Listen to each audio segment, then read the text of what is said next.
Pour étudier la limite du quotient, on va, dans un premier temps, étudier la limite du numérateur, puis celle du dénominateur. Par limite d'une somme, on obtient que la limite du numérateur est égale à plus l'infini, et la limite du dénominateur qui est égale aussi à plus l'infini.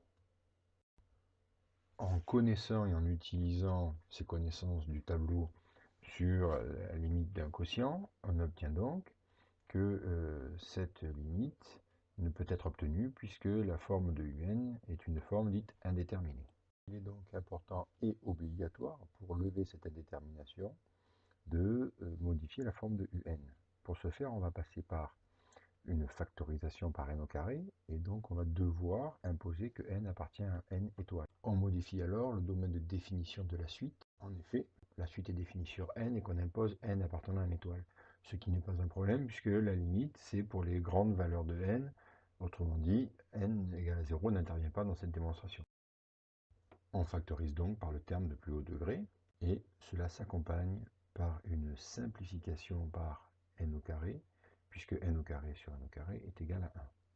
D'où le résultat simplifié. On étudie maintenant la limite du numérateur, qui est égale à 2, et de même la limite du dénominateur, qui est égale à 1. Donc, toujours d'après le tableau des quotients de limite, on obtient que la limite de la suite un est égale à 2, et donc on a bien levé l'indétermination.